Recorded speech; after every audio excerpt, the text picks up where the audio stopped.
예, 할렐루야. 우리 옆사람과 인사해 봅시다. 참 잘 오셨습니다. 이야.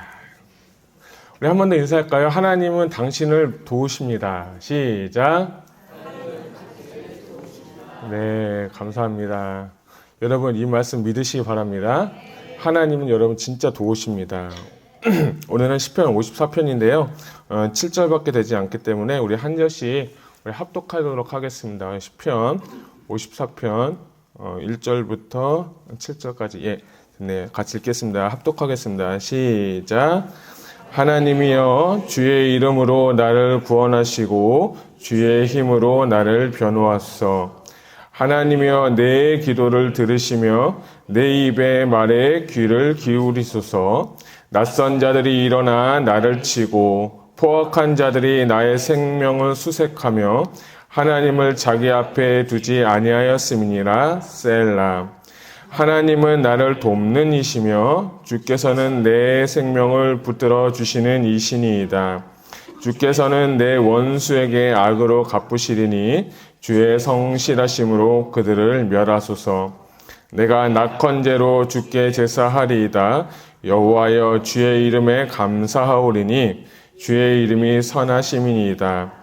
참으로 주께서는 모든 환난에서 나를 건지시고 내 원수가 보응받는 것을 내 눈이 똑똑히 보게 하셨나이다. 아멘. 할렐루야.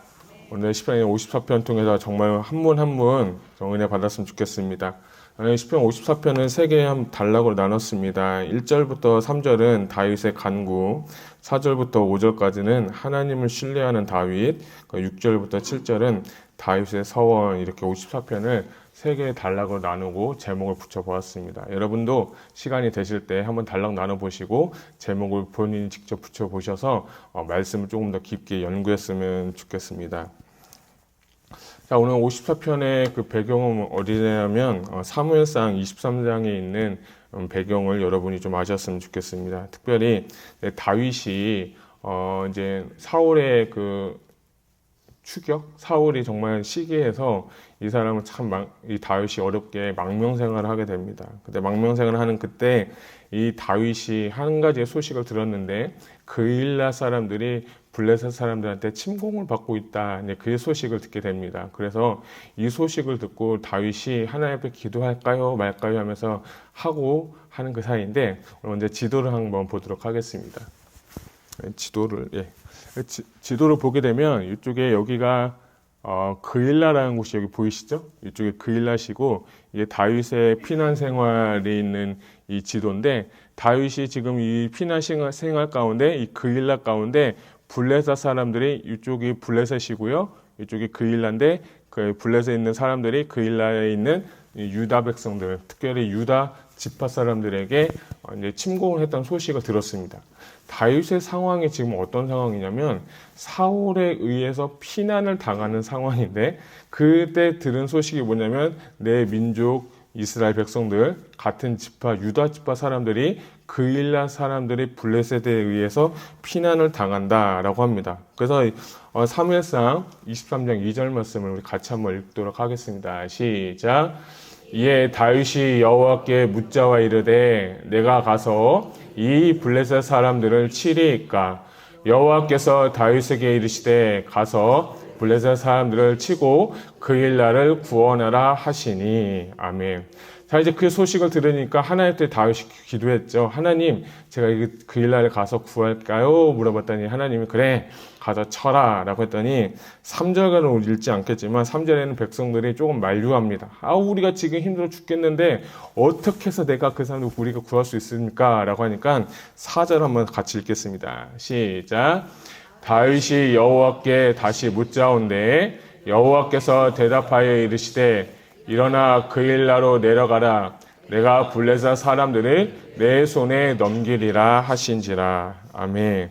자, 그리고 나서 이제 하나님의 은혜로 이 다윗이 이제 그일라로 가서 블레셋과 싸워서 이기고 그일라 백성들을 구원하고 있는데, 자, 이렇게 되면 여러분, 우리가 만약에 그일라 사람이라면 어떻게 했어요? 다윗한테 감사합니다. 너무 감사합니다. 우리 구원해서 감사합니다. 은인님이십니다. 이런 얘기 했겠죠. 상식적으로. 그런데 이 그일라 사람들이 그때 뭐를 하냐면 사울한테 이야기를 하는 거예요. 사울한테 지금 다윗이 여기 있습니다 라고 하면서 이 사울한테 망명당하는 이 다윗한테 망명하고 있는 이 다윗을 사울에게 이제 보고하고 사울에게 이제 이 고발하는 내용입니다.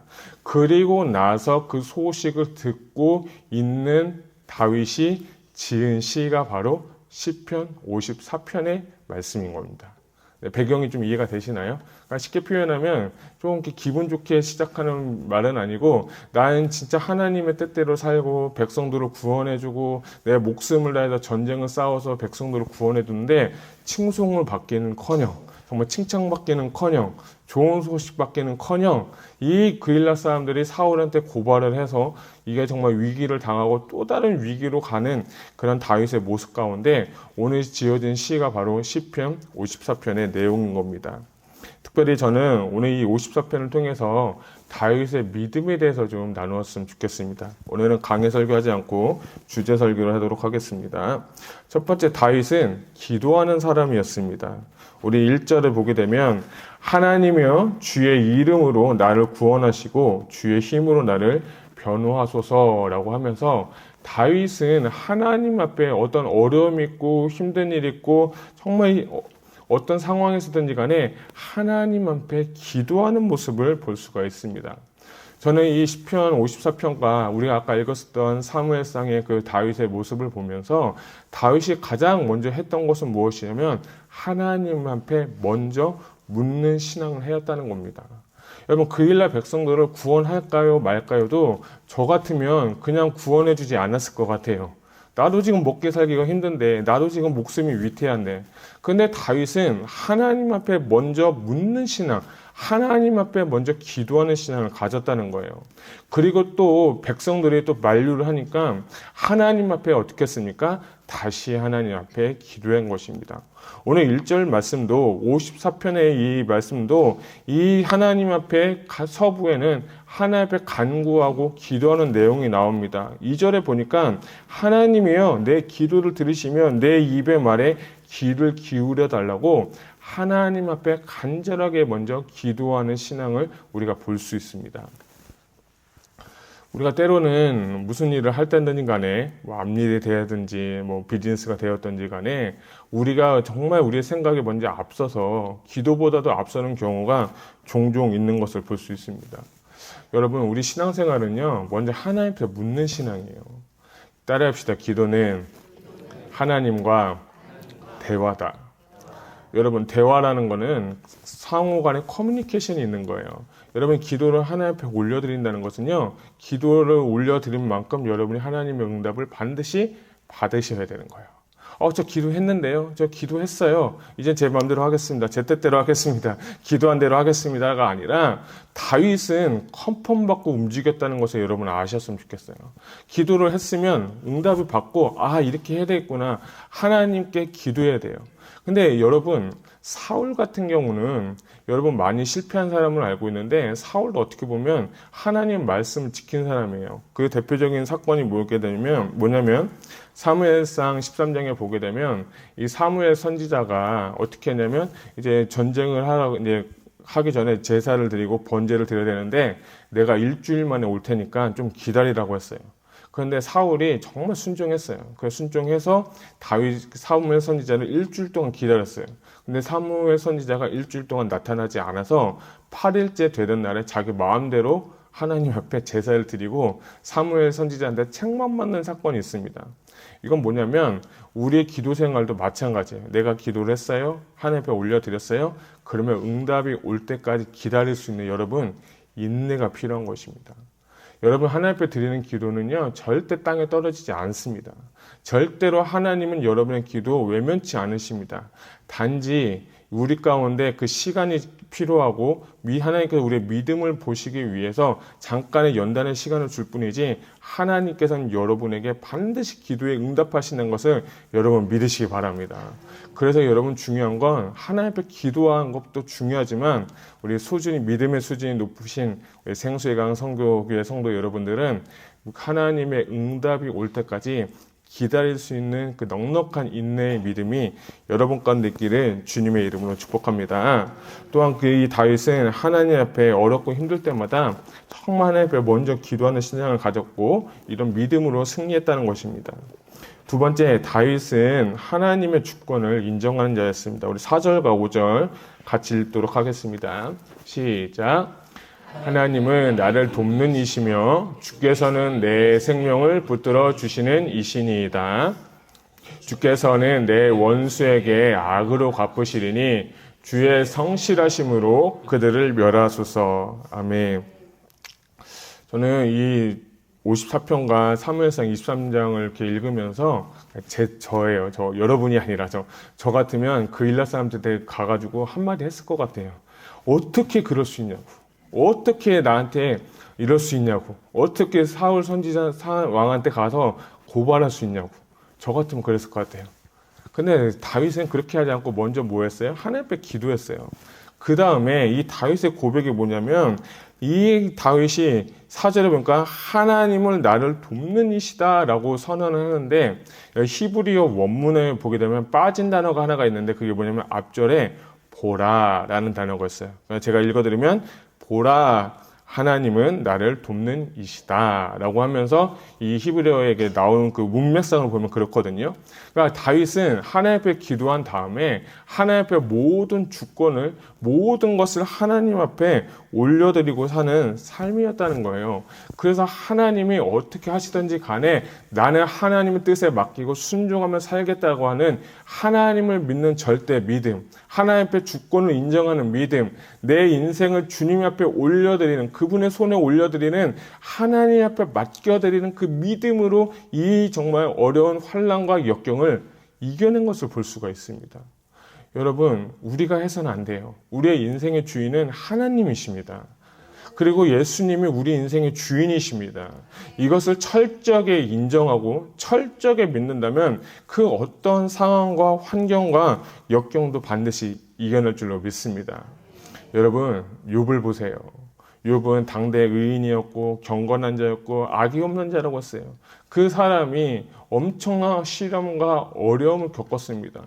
여러분, 그 사람이 물론 새 친구들과 얘기를 하면서 많은 그 자신의 그 본색도 드러내고 자신의 의도 드러내고 자기의 그 부족한 면도 드러내지만 그것을 통해서 하나님이 이 욥에게 가르쳐주고 싶었던 것은 뭐냐면 내가 너의 인생의 주인이라는 거예요. 너가 정말 아무리 발버둥 치고 네가 아무리 뭔가 잘한다 할지라도 그것은 너의 일이지 내 일이 아니라는 거예요.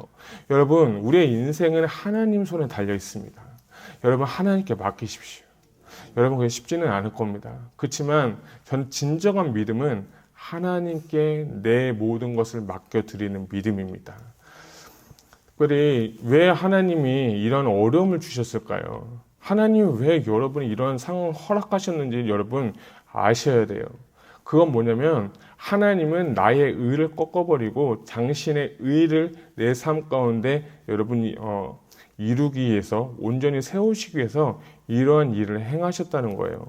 특별히 다윗의 고난, 욥의 고난은 죄가 있어서 받는 고난이 아닙니다. 자, 우리 베드로전서 2장 20절 한번 같이 읽도록 하겠습니다. 시작. 죄가 있어 매를 맞고 참으면 무슨 칭찬이 있으리요. 그러나 선을 행함으로 고난을 받고 참으면 이는 하나님께 아름다우니라. 아멘. 여러분 잘 보세요. 여러분, 죄를 지어서 매 맞은 것은 별로지만 그러나 선을 행함으로 고난받으면 이는 참 하나님 앞에 뭐한 것이라고요? 아름다운 거예요. 여러분, 이것도 꼭 믿으셨으면 좋겠어요. 내가 하나님의 일을 하다가 주의 일을 하다가 때로는 어렵고 때로는 힘들고 모함도 받고 오해도 받지만 그치만 이 말씀을 기억하십시오. 하나님의 눈에 보기에는 반드시 아름다운 겁니다.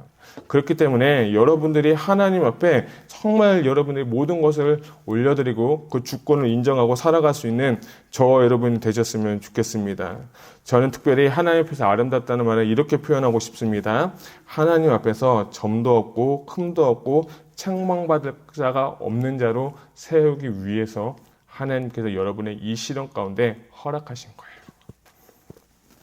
고린도후서 5장에 보게 되면 이런 말씀이 있어요. 우리의 겉사람은 날로 날로 후패하지만 속사람은 어떻게 되냐면 날로 날로 새로워진다라는 표현이 있습니다. 하나님께서 우리의 속사람을 정말 세우기 위해서 속사람이 새롭게 하기 위해서는 겉사람의 그 부서짐이 필요한 거예요. 겉사람이 부서지기 위해서는 하나님께서 중요한 그 상황을 통해서 그 사람의 겉사람을 깨버립니다. 그게 가족이 될 수도 있고요. 그것이 질병이 될 수도 있고, 그것이 경제적인 어려움이 될 수 있고, 어쩌면 관계적인 문제 가운데 오해나 어떻게 보면 시기, 질투, 이런 모든 것들이 다 하나님께서 잠시 허락하신 거예요. 근데 그것을 통해서 내가 깨어짐으로 말미암아서 내 속사람은 어떻게 되냐면 새로워지는 거예요. 우리의 겉사람은 부패하고 날마다 썩어가지만 하나님 안에 있는 우리는 우리의 신앙의 목적과 신앙의 그 꼴은 뭐냐면 내 안에 있는 속사람이 다시 새롭게 태어나는 것입니다. 그리고 그 속사람이 하나님의 능력 안에서 강하여지게 되는 것입니다. 속사람이 강해지면 어떻게 되는지 아십니까? 상황과 환경에 절대 휘둘리지 않습니다. 눈 하나 꼼짝하지 않습니다. 그리고 그는 하나님을 인정하고 하나님 손에 올려드리는 그런 삶을 살게 되는 것입니다. 여러분, 지금 있는 고난, 지금 있는 역경 하나님 앞에 올려드리세요. 하나님 다 알고 계십니다. 그렇기 때문에 우리는 걱정하거나 염려하거나 근심할 일이 없는 거예요. 왜? 하나님 다 하실 거기 때문에. 우리는 기도하고 있고 그분이 응답하실 거를 믿기 때문에 우리는 뭐 하면 되는 거예요? 평안하시면 되는 겁니다. 한번 따라하시다. 평안하자. 여러분 평안하십니까? 예, 더 크게 하셔야 됩니다. 예, 평안하시길 축복합니다. 세 번째는 다윗에게 배울 것은 감사하는 삶을 살았다고 하는데요. 6절 한번 보도록 하겠습니다. 같이 읽겠습니다. 시작. 내가 낙헌제로 주께 제사하리이다. 여호와여 주의 이름에 감사하오리니 주의 이름이 선하심이니이다. 아멘. 자, 이게 전 6절을 이렇게 보면서 여기 낙헌제라고 나오는데 낙헌제가 뭘까 봤더니 영어로 free will offering이라고 합니다. 여러분도 이해하기 쉬우시죠? 히브리어는 네바다라고 하는데 이 뜻은 뭐냐면 자원하여서 하나님 앞에 드리는 제사가 바로 낙헌제라고 합니다. 쉽게 표현하면 감사의 뜻을 담아서 하나님 앞에 드리는데 이 낙헌제를 언제 드리냐면 내가 4번에 걸쳐 드리는데 물론 감사할 때마다 드리겠지만 대표적으로 4가지를 볼 수 있습니다. 첫 번째는 성막과 성전을 지을 때 낙헌제를 드리고 절기에 대한 감사의 표현으로 낙헌제를 드리고 또 죄사함에 대한 감사함으로 낙헌제를 드리고 또 회복과 부흥의 때에 이 낙헌제를 드린다라고 했습니다. 쉽게 표현하면 감사함으로 하나님 앞에 드리는 거예요. 자, 그런데 이 54편에 있는 상황 가운데 다윗이 낙헌제라는 단어를 쓴 것에 여러분 주목하셨으면 좋겠어요. 그 뜻은 뭐냐면 내 삶 가운데 자원해서 감사함으로 정말 예배하고 제사 드릴 수 있는 상황이 맞을까요? 아닐까요? 아니죠. 난 지금 쫓기고 있고 모함당했고 어려움 당했는데 이 다윗은 이 낙헌제를 내가 하나님 앞에 드리겠다고 지금 서원하고 고백하고 있는 걸 볼 수 있어요. 제가 이 말씀을 보면서 야, 다윗은 진짜 뛰어나다.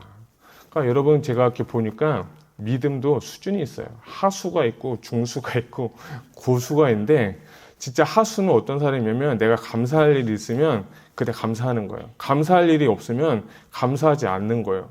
근데 믿음의 고수로 가면 갈수록 내가 감사할 일이 없어도 감사하는 거예요. 그리고 나는 이미 감사해 버리는 거예요. 이 말 뜻은 낙헌제를 하나님 앞에 드린다는 것은 하나님 나 지금 너무 어렵고 나 너무 힘듭니다. 원망하고 불평하는 그 상황이지만 그럼에도 불구하고 하나님이 내 인생 가운데 이 모든 것을 해결해 주심에 감사드립니다. 라고 하는 다윗의 고백인 거예요. 저는 이 말씀 보면서 야 이거구나. 다윗이 정말 어렵고 힘들어도 고난을 이길 수 있었던 까닭, 고난을 돌파할 수 있었던 것은 뭐냐면 그가 미리 감사하였기 때문인 것입니다. 여러분 미리 감사하는 정말 수준 있는 믿음의 사람이 됩시다. 정말 우리는 그냥 감사할 일이 있어서 감사한 게 아니라 내가 지금 어렵고 힘들고 괴로워도 정말 뭐 내 인생 가운데 정말 폭풍우가 다가올지라도 내가 지금 먼저 감사할 수 있는 저와 여러분 되시기를 축복합니다. 그래서 우리는 믿음의 고백이 중요한 거예요. 언어가 중요한 거예요. 여러분의 말 한마디가 중요한 거예요. 여러분의 믿음의 한마디가 여러분을 살릴 것입니다. 여러분의 믿음의 한마디가 가정을 살릴 것입니다. 여러분의 믿음 한마디가 교회를 살릴 것입니다. 이럴 때는 아멘 하는 겁니다. 다시 할까요? 여러분의 믿음 한마디가 목장을 살릴 겁니다. 여러분의 믿음 한마디가 교회를 살릴 것입니다. 여러분 부탁드립니다. 교회에서는 믿음의 말을 하시기 바랍니다. 저도요, 최근에 제가 제 자신을 보면서 제 아내한테도 혼났어요. 목사님 말이 조금 거칠다. 또는 불정적이다. 그리고 너무 습관적으로 안 좋은 얘기를 많이 한다. 제가 혼났어요. 그리고 나서 제가 가만히 생각을 해보니까 그래 내가 그런 얘기 많이 하고 있었구나 깨달았어요. 그리고 그날 다음날 새벽기도 와가지고 제가 회개했어요. 그런 얘기 안 쓰려고 노력을 하는데 어제도 썼어요. 그래서 오늘도 제가 새벽기도 때 회개해야 돼요. 진짜로요. 고친다고 노력해 얘기를 했으면 지켜야 되고 하나님 앞에 얘기를 해야죠. 여러분 부탁드려요. 여러분 언어가 정말 중요한 거예요. 하나님은 내 귀에 들린 대로 행하신다고 했어요. 다윗은 하나님 앞에 오는 시간 기도했어요. 난 낙헌제를 하나님 앞에 드립니다. 하나님, 나 이렇게 어려운 거 알아요. 근데 이 모든 상황에서 나는 이미 해결받았습니다. 그래서 감사합니다. 이 고백이 얼마나 멋있습니까? 여러분, 저는 우리 사랑하는 성도님들이 믿음의 수준이 더 높아졌으면 좋겠어요. 믿음의 고수가 되었으면 좋겠어요. 믿음의 초절정 고수가 되었으면 좋겠어요.